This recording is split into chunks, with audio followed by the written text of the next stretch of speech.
अगला क्वेश्चन, सभी Windows operating system किस आधार पर चलते हैं? जितने भी विंडोज ऑपरेटिंग सिस्टम होते हैं वो किस आधार पर चलते हैं? विंडोज ऑपरेटिंग सिस्टम पूछा है तो यहाँ पे एक ऑप्शन दे रखा है GUI, CUI and Mac and application. देखो, GUI का मतलब होता है ग्राफिकल यूजर इंटरफेस, CUI का मतलब होता है कैरेक्टर यूजर इंटरफेस, और मैक का फुल फॉर्म होता है मीडिया एक्सेस कंट्रोल। और सारी विंडो जो चलती है किस पे चलेंगी?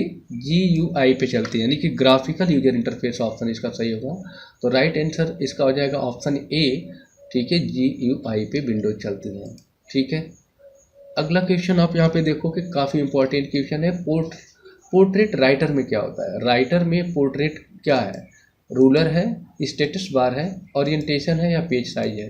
तो इसका राइट आंसर है ओरिएंटेशन होता है, क्योंकि पोर्ट्रेट और लैंडस्केप दो ही ओरिएंटेशन होते हैं, ठीक है। तो इसका राइट आंसर हो जाएगा ओरिएंटेशन होता है पोर्ट्रेट, ठीक। नेक्स्ट क्वेश्चन आप यहाँ पे देखोगे आगे, तो लिब्रे ऑफिस कैल्क में इक्वल टू फ्लोर और 37,7 का उत्तर क्या होगा? 4 उत्तर दे रखा है, 42 है, 53 है, 25 है, 35 है। तो यहाँ पे फ्लोर का मतलब होता है कि अगर इस नंबर में हम 7 का टेबल पढ़ते हैं, ठीक है, तो जो 7 के टेबल के अनुसार जो नीचे वाला नंबर आएगा वही उसका फ्लोर होता है। तो 7 के हिसाब से आप पढ़ो, 37 से ऊपर नहीं जाना चाहिए। तो 7 5 35 होता है और 7 6 42 हो जाता है। तो इसका राइट आंसर क्या आ जाएगा? यहाँ पे 35 होगा, यानी कि 35 होगा। ऑप्शन डी जो है इसका राइट आंसर हो जाएगा, ठीक। इसी तरीके से अगर हम नेक्स्ट क्वेश्चन को देखते हैं तो यहाँ लिखा गया कंप्यूटर में यूटिलिटी सॉफ्टवेयर का उदाहरण नहीं है। मतलब कौन सा ऐसा एक सॉफ्टवेयर है जो यूटिलिटी सॉफ्टवेयर में नहीं कंसीडर किया जाता है? File compression, WordPad, disk scanner and disk cleaner, ठीक है। तो आपको बता दें यहाँ पे यूटिलिटी सॉफ्टवेयर जो है वो आपका वर्ड पैड नहीं होगा, बाकी यहाँ पे जितने भी लिखे गए हैं 3 वो सब किस में आ जाएंगे? आपके यूटिलिटी सॉफ्टवेयर के अंतर्गत आते हैं, ठीक है। तो ऑप्शन इसका बी सही हो जाएगा। नेक्स्ट है यहाँ पे अगला क्वेश्चन, LISP का पूरा नाम क्या होगा? ये प्रोग्रामिंग भाषा होती है LISP, ठीक है। लिस्ट, यहाँ पे लिस्ट प्रोसेसिंग फुल फॉर्म होता है इसका, और आप देख सकते हो यही फुल फॉर्म ही पूछा ही है यहाँ पे, ठीक है। तो यहाँ पे लिस्ट प्रोसेसिंग यहाँ पे देख सकते हैं ऑप्शन बी में यहाँ पे लिखा गया है, इसलिए इसका राइट आंसर क्या हो जाएगा? Option B. LISP का फुल फॉर्म लिस्ट प्रोसेसिंग होता है, ओके। चलते हैं आगे, देखते हैं यहाँ पे भी। तो अगला क्वेश्चन पूछा है, लिब्रे ऑफिस कैल्क में एक स्प्रेडशीट फाइल पर अधिकतम सीट क्या होती है? ठीक है, मतलब कि लिब्रे ऑफिस कैल्क में सीट की अगर हम सीट लेते हैं तो अधिकतम कितना ले सकते हैं? यहाँ पे दे रखा है 32,000, 10,000, 20,000 और कितना दे रखा है यहाँ पे अभी 15,000। लेकिन आपको बता दें लिब्रे ऑफिस कैल्क में पहले 32,000 सीट आप ले सकते थे, लेकिन अब के डेट में जो नया आपका आ गया spread sheet Libre office Calc का, उसमें केवल हम 10,000 सीटों को ले सकते हैं। तो ऑप्शन क्या हो जाएगा इसका सही? 10,000 सीट ले सकते हैं, यानी कि ऑप्शन बी सही होगा कि लिब्रे ऑफिस कैल्क में हम अधिकतम सीट की संख्या कितनी ले सकते हैं? 10,000 ले सकते हैं। तो ऑप्शन बी इसका राइट आंसर हो जाएगा यहाँ पे, ठीक। मैं इसी तरीके से आगे यहाँ पे चलता हूँ। तो अगला क्वेश्चन है, इम्प्रेस के एक पेज को क्या कहते हैं? मतलब जो इम्प्रेस में पेज बनता है ना, उसको क्या कहा जाता है? डॉक्यूमेंट कहते हैं, प्रेजेंटेशन कहते हैं, या फिर स्लाइड कहते हैं, या फिर स्प्रेडशीट, ठीक है। तो जो भी आप लिब्रे ऑफिस इम्प्रेस में पेज बनाते हैं उनको हम लोग स्लाइड कहते हैं। क्या बोलते हैं उसे? स्लाइड कहते हैं। तो ऑप्शन क्या सही हो जाएगा इसका? ऑप्शन सी सही हो जाएगा, स्लाइड कहते हैं। अगला क्वेश्चन आप यहाँ पे देखोगे तो लिखा है, निम्न में से कौन सा एक एक्सटेंशन इम्प्रेस से संबंध रखता है? मतलब इसमें से कौन सा एक एक्सटेंशन है जो इम्प्रेस का होगा? ठीक है, .docx, .pptx, .odp and .ods। Right answer क्या हो जाएगा? ODP, यानी कि ओपन डॉक्यूमेंट प्रेजेंटेशन, इसका राइट आंसर हो जाएगा। तो ये इम्प्रेस की क्या होती है? एक्सटेंशन होती है, ठीक। इसी तरीके से नेक्स्ट हम लोग चलते हैं। तो यहाँ पे हमें क्वेश्चन मिल रहा है, निम्न में से कौन सा एक, यहाँ पे 12 है डेसिमल के बराबर है, मतलब 12 जो डेसिमल नंबर है इसके बराबर यानी इक्विवेलेंट कौन सा नंबर इसमें से होगा? बाइनरी नंबर में 110 लिखा है, 11000 है, एंड 1100 है, और 001 है। राइट आंसर ऑप्शन सी होगा, 11 यहाँ पे 00, ठीक है। आप लोगों को पता होगा कैसे डेसिमल संख्या को बाइनरी में बदलते हैं, तो यही इसका आंसर सही हो जाएगा, ठीक है, ऑप्शन सी। ठीक इसी तरीके से नेक्स्ट क्वेश्चन देखेंगे तो एडिट सेल की शॉर्टकट क्या होगी कैलकुलेट। सेल को एडिट करने की शॉर्टकट पूछ रखा है, तो यहाँ पे ऑप्शन 4 दे रखे हैं, इसमें से राइट आंसर हो जाएगा। शीट को एडिट करने के लिए हम लोग क्या करते हैं, यहाँ पे एडिट सेल को एडिट करने के लिए हम लोग F2 बटन को यूज करते हैं। F2 बटन दबाएंगे तो सेल में लिखे गए कंटेंट को चेंज कर सकते हैं, जो भी कुछ लिखा गया होगा उसमें बदलाव कर सकते हैं। तो ऑप्शन डी इसका सही आंसर हो जाएगा। ठीक इसी तरीके से अगला क्वेश्चन अगर देखते हैं तो किसी भी डायरेक्टरी के अंदर रखी गई डायरेक्टरी क्या कहलाती है। कह रहा है किसी फोल्डर के भीतर अगर कोई फोल्डर रखेंगे तो उसे क्या कहेंगे, यानी कि डायरेक्टरी पूछा है तो डायरेक्टरी के हिसाब से बताएंगे। कह रहा है मेन फोल्डर कहते हैं, मेन डायरेक्टरीज कहते हैं, सब डायरेक्टरी कहते हैं एंड सब फाइल कहते हैं। तो क्या बोलते हैं हम लोग, किसी डायरेक्टरी के भीतर डायरेक्टरी होती है तो उसे सब डायरेक्टरी कहते हैं।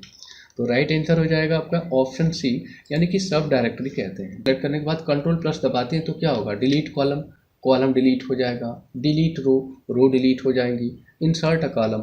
राइट आंसर क्या हो जाएगा, कॉलम एक बन जाएगा कंट्रोल प्लस से, और माइनस से क्या हो जाएगा तब डिलीट हो जाता है। ठीक है, अगर आप यहाँ पे कॉलम इंसर्ट करना चाहते हैं तो कंट्रोल प्लस दबा दीजिए सेलेक्ट करके कॉलम को, कंट्रोल दबा के माइनस दबाएंगे तो वो डिलीट भी हो सकता है। ठीक है, आइए अगले क्वेश्चन को देखते हैं। अगला क्वेश्चन यहाँ पे आप देखोगे तो पूछा है equal two lane computer education लिखा गया है, का उत्तर क्या होगा। लेन फंक्शन लगाया गया और लिखा गया है कंप्यूटर एजुकेशन, उसका उत्तर क्या होगा 20, 17, 18 और 16। तो इसका राइट आंसर हो जाएगा यहाँ पे 18, क्योंकि कंप्यूटर की स्पेलिंग में जो अक्षर होते हैं 8 होते हैं, एजुकेशन में 9 होते हैं और बीच में एक स्पेसिंग लग गई है। इस प्रकार से इसका राइट आंसर क्या हो जाएगा ऑप्शन सी, यानी कि इन टोटल अक्षरों को गिनेगा तो कितना उत्तर देगा वो यहाँ पे 18, क्योंकि कंप्यूटर में 8 अक्षर होते हैं, एजुकेशन में 9 और बीच में भी एक अक्षर बनेगा स्पेसिंग में। इस प्रकार से इसका उत्तर क्या हो जाएगा 18 आ जाएगा। ठीक इसी तरीके से हम अगर नेक्स्ट चलते हैं यहाँ पे अभी तो देखेंगे नंबर और टेक्स्ट दोनों को गिनने के लिए किस फंक्शन का उपयोग करते हैं। नंबर हो और टेक्स्ट है, दोनों को अगर हमें काउंट करना है, ठीक है, तो किसका उपयोग करोगे आप, लेफ्ट फंक्शन का उपयोग करेंगे, टेक्स्ट फंक्शन का उपयोग करेंगे, काउंट फंक्शन का, या फिर काउंटा। नंबर और टेक्स्ट दोनों गिनना है, देख सकते हो नंबर भी है और क्या है आपका टेक्स्ट भी है। यहाँ पे अभी नंबर और टेक्स्ट दोनों को काउंट करना है तो उसके लिए हम लोग काउंटा नाम का फंक्शन यूज करते हैं। तो ऑप्शन डी इसका सही हो जाएगा, काउंटा फंक्शन को यूज करेंगे।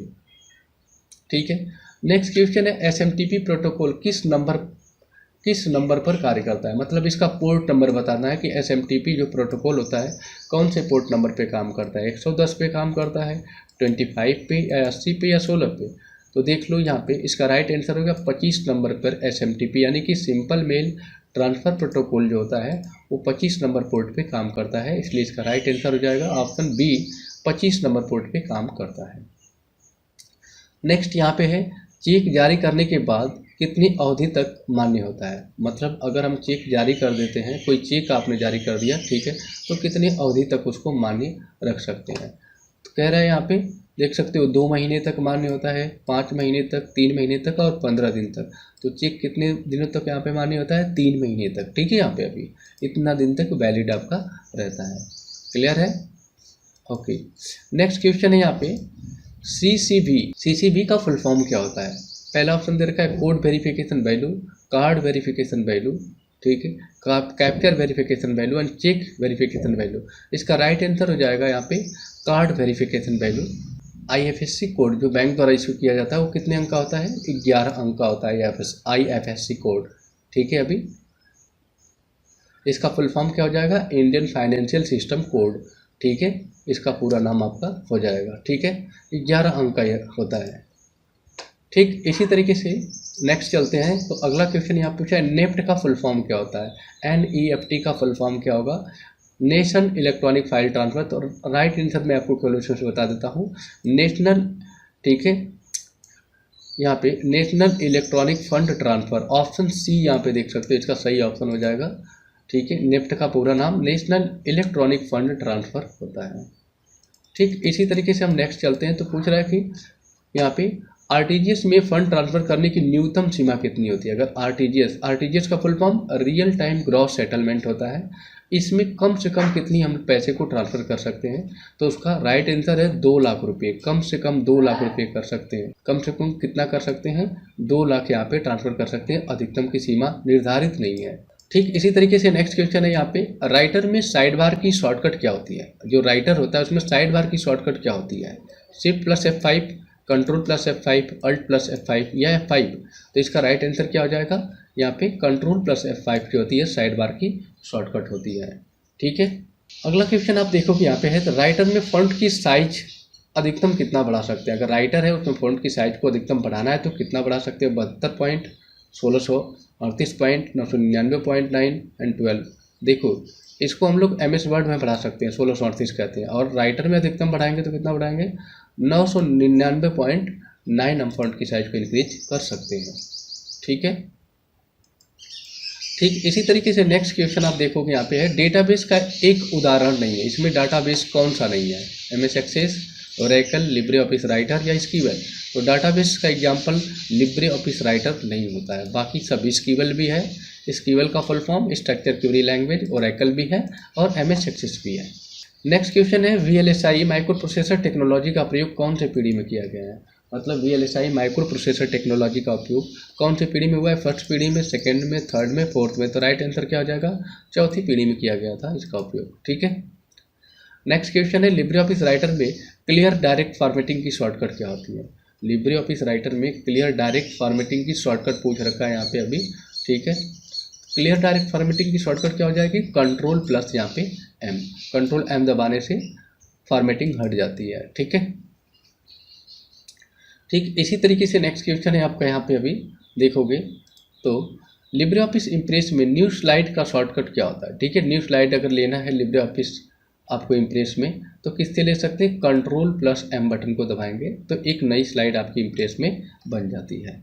ठीक है, अगला क्वेश्चन यहाँ पे आपका दिया है कि लिब्रे ऑफिस इम्प्रेस में अधिकतम जूमिंग कितनी कर सकते हैं। इम्प्रेस में जूमिंग पूछा है तो इम्प्रेस की जो अधिकतम जूमिंग होती है कितनी होती है, यहाँ पे 3000% होती है। ठीक है, और मिनिमम कितना होती है, 20% होती है। ये वाला ऑप्शन सही हो जाएगा। ठीक है, नेक्स्ट है यहाँ पे, इसमें से कौन सा मेमोरी यूनिट की सबसे छोटी होती है। कौन सी मेमोरी यूनिट इनमें से सबसे छोटी है, यही पूछा है। मेमोरी यूनिट कौन कौन सा दिया है, बिट दिया है, बाइट है, MB है, KB है। तो सबसे छोटी इकाई जो होती है वो क्या होती है, बिट ही होती है। बिट जो होती है यानी कि बाइनरी डिजिट कहते हैं, और सबसे छोटा होता है बिट। फिर बिट से बड़ा बाइट होता है, बाइट से बड़ा KB होता है, KB से बड़ा MB होता है। अगला क्वेश्चन यहाँ पे आप देखेंगे तो ईमेल आईडी में किसी फोटो या वीडियो साउंड को भेजने के लिए किसका उपयोग करते हैं, इनबॉक्स का, वीडियो अटैचमेंट का एंड ऑब्जेक्ट अटैचमेंट का। राइट आंसर हो जाएगा अटैचमेंट से ही हम वीडियो को, साउंड को या फोटो को कहीं भी क्या कर सकते हैं, अटैच करके भेज सकते हैं। तो राइट आंसर क्या हो जाएगा, ऑप्शन C हो जाएगा इसका राइट आंसर। ठीक है, ठीक इसी तरीके से अगला क्वेश्चन अगर आप देखते हैं यहाँ पे तो दे रखा है, स्मॉल लेटर A का मान ASCII में क्या होगा। स्मॉल लेटर A का मान पूछा है और ASCII को पूछा है।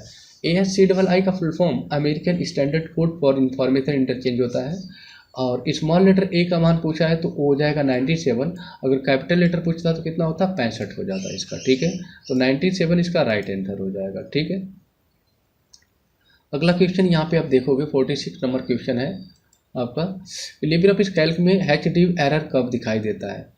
HDIV एरर कब आता है, ठीक है, कैल्क में नंबर के साथ टेक्स्ट को जोड़ने पर, 0 से भाग देने पर, किसी भी वैल्यू में 0 या किसी खाली से भाग देने पर। तो इसका राइट आंसर यही होगा, किसी भी वैल्यू में 0 से भाग देंगे या किसी खाली सेल से भाग दे देते हैं तो आपको HDIV एरर देखने को मिल जाता है, यानी कि A एरर आपको डिस्प्ले हो जाता है।